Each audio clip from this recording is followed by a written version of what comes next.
All right. Hi again, and thanks everyone for coming, and thanks for the introduction. So today I'm talking about two experiments in peer review. And before I begin, just a short disclaimer. In computer science, conferences and not the journals are typically the main destination for research. And in this work, we conduct studies of review process in two flagship conferences. So ICML is a top conference in machine learning, and EC is a top conference in algorithmic economics. So these venues are highly competitive with quite low acceptance rate, and hence, the dynamics of the peer review process there are very sensitive. Like authors do want the review process to be fair, to be efficient, and the goal of this work is to inform stakeholders about current dynamics in peer review and whether there is any need in changes of policies or procedures. And with this introduction, let me begin with the first study, which is on citation bias. And the motivation for this work is that citations are very important for researchers. So, if you go to Google Scholar profile, then the researcher's output are summarized as number of citations, H-index, item index. So all of this is kind of based on citations. And then citations are used for hiring, for tenure decisions, and for promotion. And this motivation is actually captured in an advice, which may be tongue-in-cheek or maybe not tongue-in-cheek. So this advice tells you that if you submit a paper to a conference or a journal, then it may be a good idea to cite potential reviewers in order to increase chances of the submission to be accepted. And in fact, we can think of this advice as being just a fun joke, but surveys show that many authors actually do follow this advice and at least consider adding such padding citations to their paper when submitting to certain venues. And of course, if this advice is indeed efficient, and that if reviewers can get affected by citations, then the fairness of the process is somewhat compromised, and this is undesirable. So what we do in this work, we actually try to quantify this advice and to see whether reviewers do indeed get biased when their work is cited in submissions they review.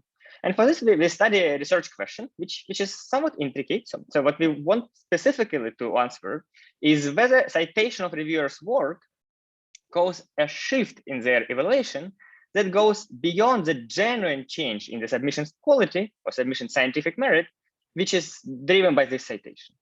And to illustrate this research question in terms of counterfactuals, so let's look at their example. So suppose we have two versions of the same submission, which are equally good, but differ in one citation.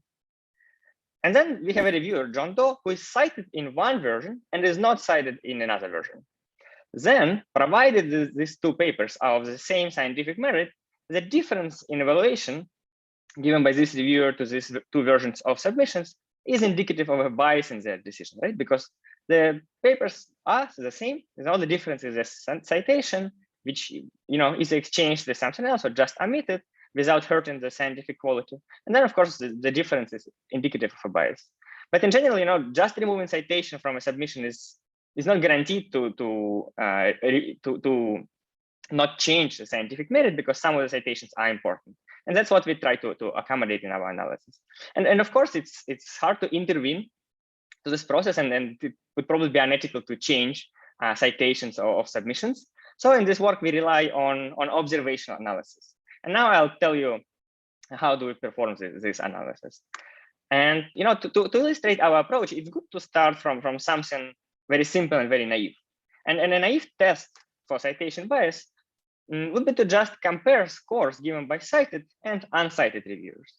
And again, to illustrate this naive analysis, let's consider 3 papers that are submitted for a conference. So, and then let's see who are the reviewers assigned to this paper. So let's suppose that paper 1 is assigned to 3 reviewers, and all of them are cited in this paper. The paper 2 is assigned to 1 reviewer who is cited and 2 reviewers who are not cited.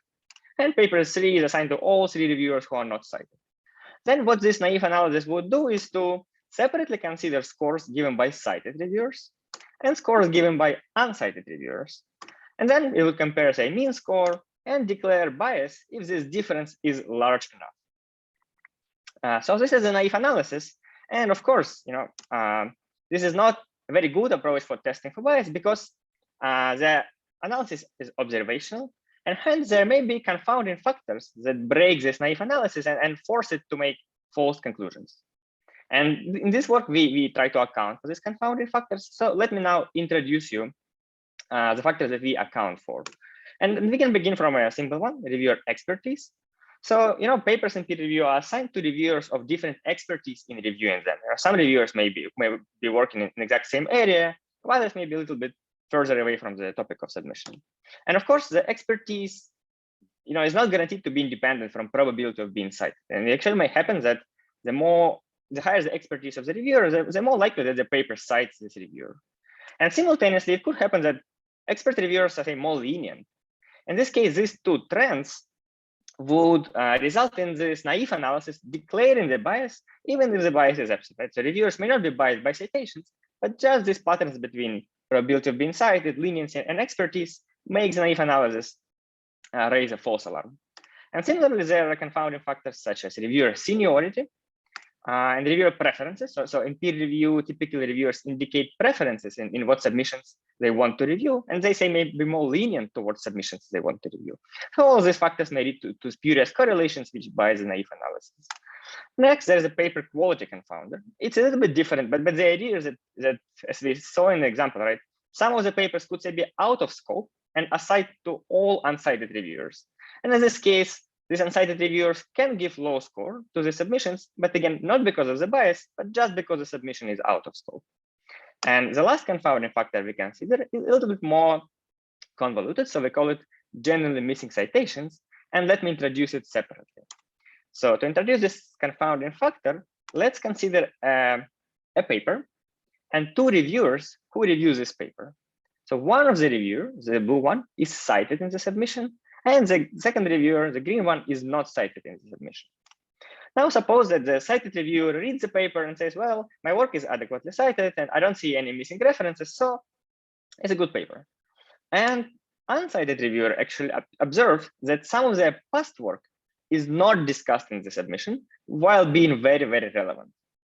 The idea of this example that the blue reviewer may just be unaware of papers by the green reviewer, right? So the green reviewer is, of course, an expert in their own paper, and they can find the missing reference. However, the blue reviewer may be unaware of papers by the green reviewer, and hence their evaluation may not just indicate this absence, but again, not because of the bias, but just because the asymmetry of information.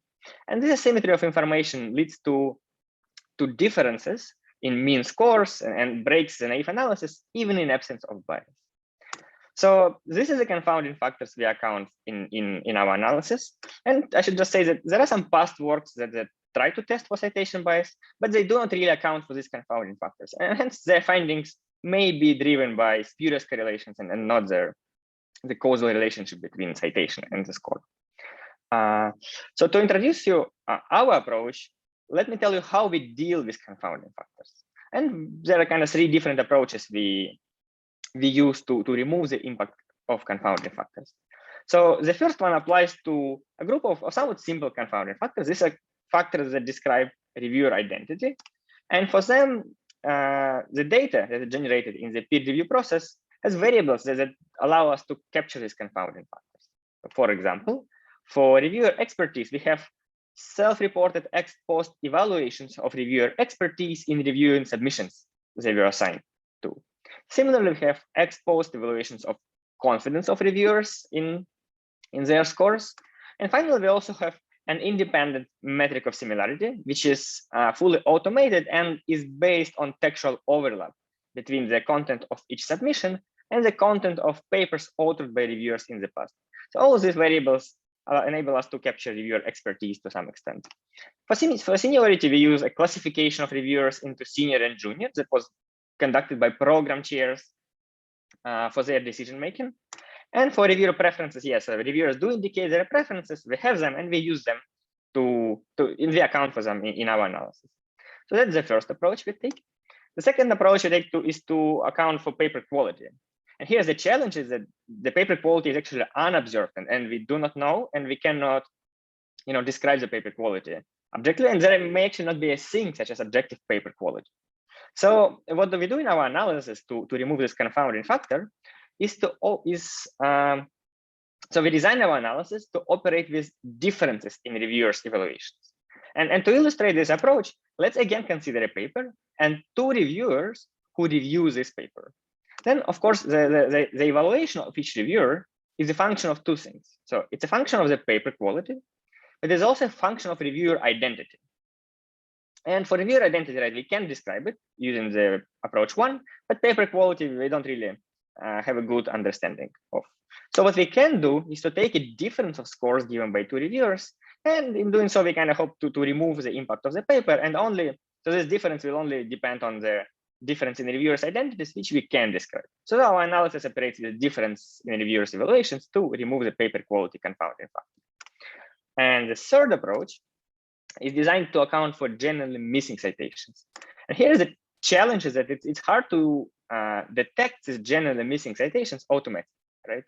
Because reviewers may complain about some papers not being cited in the submission, but it's somewhat, it's hard to automatically quantify which of these complaints are legit to decrease the score and which of them are not so serious. Right? It may be good to cite some papers just for completeness, but it is not critical for a submission.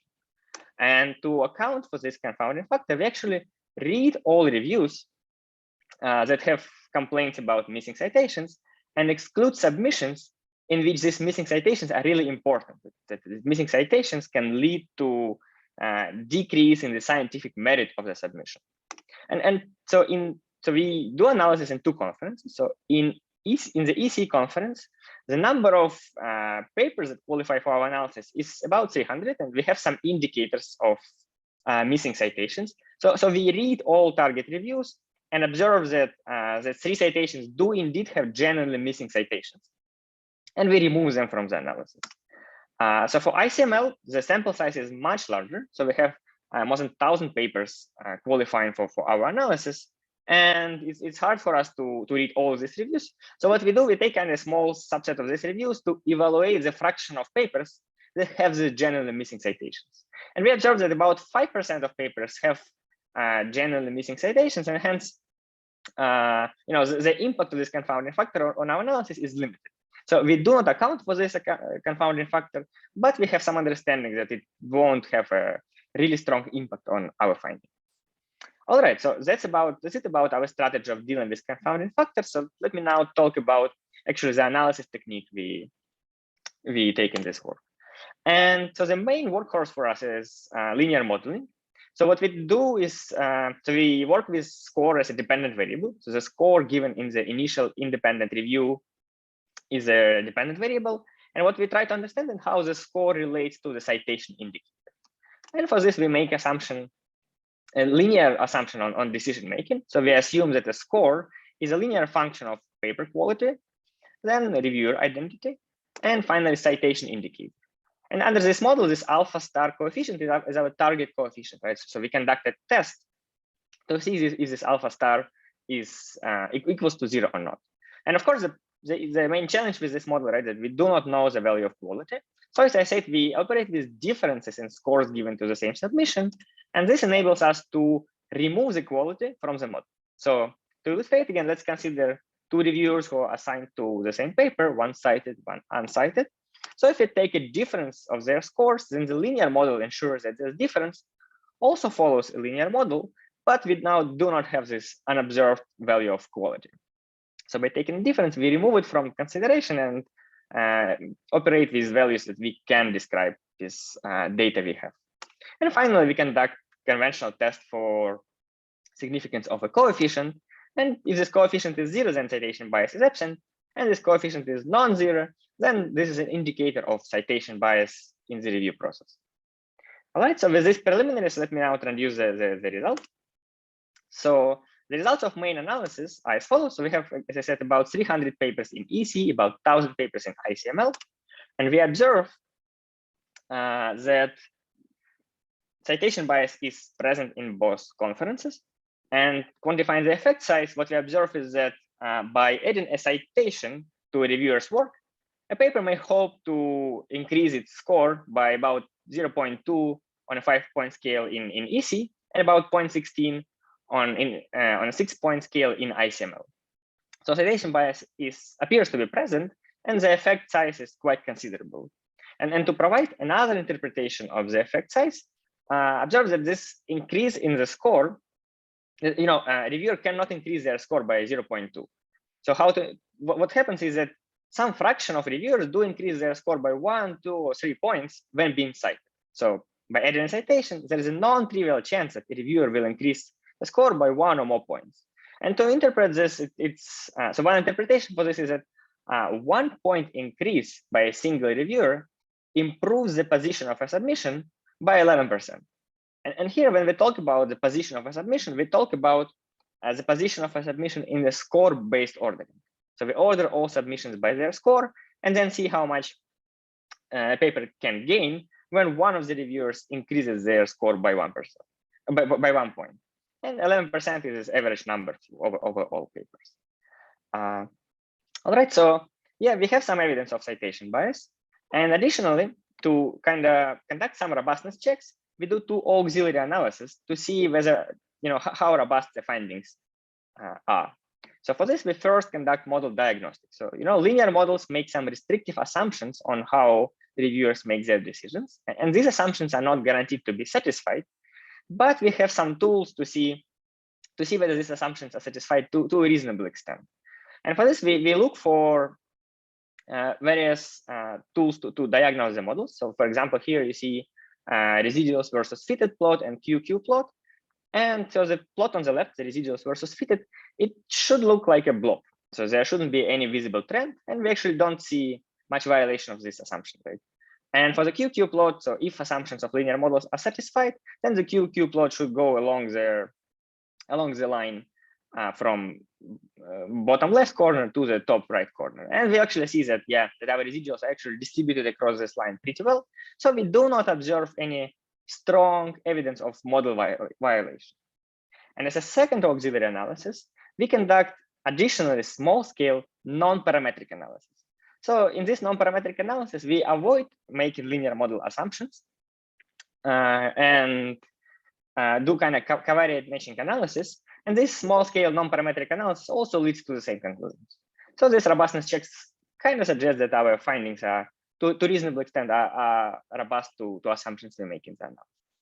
So that's it about the first experiment, about citation bias. And let me now move on to the second one, which is about arXiv bias. And for this, let me start from 2 trends that are currently emerging in many scientific areas. So the first trend is double-blind peer reviewing. So in machine learning, computer science, and some other areas, many conferences are either have switched or are switching from single-blind to double-blind peer review. And in double-blind peer review, identities of authors are hidden from reviewers, while in single-blind peer review, reviewers do know whose papers they review. So for example, in most journals, peer review is single-blind. And the motivation for implementing the double-blind peer review is that many works have observed biases associated with author identity. And one example of this bias is affiliation bias. So it has been shown that being affiliated with a top-ranked school helps submissions with the acceptance chances, while being affiliated with a lower-ranked schools actually hurts chances. And the goal of the double-blind peer review is to eliminate these identity-related biases. At the same time, there is a second trend, which is motivated by the long time the peer review process can take. So in conferences, the peer review in machine learning and computer science, the peer review process takes about 3 months. But in journals, this process can be much, much longer and can take years. And hence, the publication of a paper may be delayed, and it will be good to let researchers publicize their work earlier. And hence, there are preprint services that allow people to submit their papers without any review and to make it available to the community. And researchers also use social media to tweet about their papers or make some blog posts to publicize their works, even though they are not yet published or went through the peer review procedure. And of course, there is some conflict between these trends, right? Because one of them tries to hide reviewer identity from reviewers, but another one enables researchers to actually publicize their work and hence reveal their identity to the community. And this conflict leads to debates between both authors and reviewers. So on the author side, authors may deliberate whether they want to put their paper online or not. So on the one hand, putting it online is good for publicity, but it may lead to bias in reviewers' evaluations. And there are some anecdotal evidence of self-censorship, like people not submitting papers on arXiv because they are afraid of bias in reviewers' evaluation. And similarly, on the chair side, right, they deliberate whether they want to allow authors to post preprints online or not. And this is among the conference chairs and also journal chairs, right? And in machine learning and other areas, there is a huge spectrum of decisions made on this subject. So for example, leading conferences in machine learning, NeurIPS and ICML, they do not constrain authors on whether they submit papers on arXiv or not. Some other conferences, like in computational linguistics, they allow authors to put their papers on arXiv, but they have a 1 month silence period.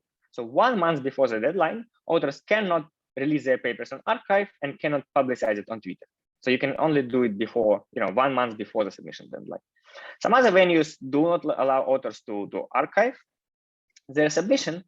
And in economics, say one of the top journals, it actually went from double blind to single blind because they deemed double blind peer review to be inefficient because of the arXiv trend, deemed double blind peer review to be inefficient for hiding author identity. All right, and yeah, so what we do in this work is we kind of provide quantitative evidence to this debate on whether authors should release their papers on arXiv and whether chairs should allow archiving or not. And there are two parts of our work. So in part one, we conduct an anonymous survey of reviewers in which we ask whether reviewers did search for any of the assigned papers on the internet during the review process. And the review process in both conferences, in both EC and ICML conferences, is double blind. So reviewers are not supposed to search for the assigned papers on the internet. And our instructions clearly emphasize that if reviewer had prior awareness of the submission or they accidentally discovered the submission, this should not count towards yes answer to this question. And yeah, so we got quite a bit of responses. So in EC we get about 100 responses. In ICML we get about 700 responses. And what we observed that among those who responded to our question, about 40% of reviewers do actually search for assigned papers on the internet during the review process. So what this indicates that if a paper is on arXiv, there is a good chance it will be unblinded by reviewers who review this paper. And now if we think about this observation in terms of the impact on authors, then we should recall that unblinding may lead to biases. Right? The past work has indicated biases in single blind peer review, and by unblinding, reviewers actually make peer review process single blind. And then this effect may be different on authors from different schools. So now if we consider authors from top rank organization, then the bias caused by reviewer being aware of their identity is actually positive. And being unblinded is actually good for authors from top ranked orgs. However, for authors from lower ranked organizations, the bias is negative. So by being aware of their identity, reviewer may become harsher, and the single blind process actually hurts authors from lower ranked schools. So the thing that if reviewers look for papers, it has different effects on different population of authors. And what we observe is that there's a good chance that the reviewer will be looking for, will be searching for the paper online if they're assigned to this paper. All right, so this is about part one. So now let's move to part two. And the part two, we actually investigate the second trend of archiving or posting to other preprint services, and to see how efficient it is, how much visibility a paper gained by being released online. And for this, we consider reviewers assigned to papers to be kind of a target population, right? So reviewers who review papers, they either expressed interest or have some expertise in reviewing the submissions, and they're kind of the people a researcher may target when releasing their paper online. So we ask reviewers, have you seen the paper you reviewed before outside of reviewing context? And for papers that we released on arXiv or other preprint services, this question kind of indicates whether this release lead to target audience being aware of your paper or not. And then we study the effect of papers affiliation on visibility. And for this analysis, we only consider papers that were submitted to ECA and ICML conferences and were online before the submission deadline. And here are the results. So both plots indicate the visibility as a function of ranking of the paper's organization. So on the left, we have top ranks, on the right, we have lower ranks. And we see that there is a weak correlation between the ranking of the submission and the probability that a reviewer will see the paper before the review process. That the target audience, a member of a target audience will see the paper on the preprint service. So the correlation is small, but in ICML is significant. And conclusion here, right, that papers from top rank organizations enjoy a somewhat higher visibility when posted online. So the effect is not so strong here, but still something. And that for authors from top ranked organizations, putting a paper on arXiv is a good thing of slightly increasing the getting some visibility and also potentially inducing a positive bias in evaluations. And that brings me to the end of the talk. So in summary, we studied two kind of biases. One is citation bias and arXiv bias. So for citation bias, we find evidence of bias in both ICML and EC conferences. And for arXiv bias, we make two findings. So the first one is that reviewers do actually actively search for papers on the internet, even when the review process is double-blind and they're not supposed to search for the papers. And we also see that papers from top-ranked schools enjoy a slightly higher visibility when posted online as compared from papers coming from lower-ranked organizations. And this observation, they kind of bring a call for policies that fix these issues. And to conclude this talk, maybe to start the discussion, I'll just list some potential remedies for this issue. So for citation bias, one thing we could do is to try to balance the number of cited reviewers across submissions. So if we know that the bias exists, then it may be good to have each paper assigned to one or two cited reviewers to ensure that this bias is kind of distributed uniformly across papers.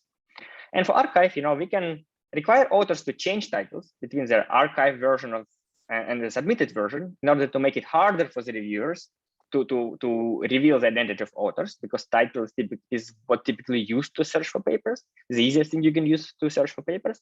And another option is to maybe negotiate, talk to arXiv organizers and negotiate with them to actually allow for anonymous preprints, at least in some sub areas. So currently, you cannot submit an anonymous paper on arXiv, but maybe that could be a good option for kind of getting visibility while not revealing identities of authors to reviewers who violate the double-blind policy. And yep, so that's it for my talk. And now I'm happy to discuss here. And if you have some questions, feel free to ask.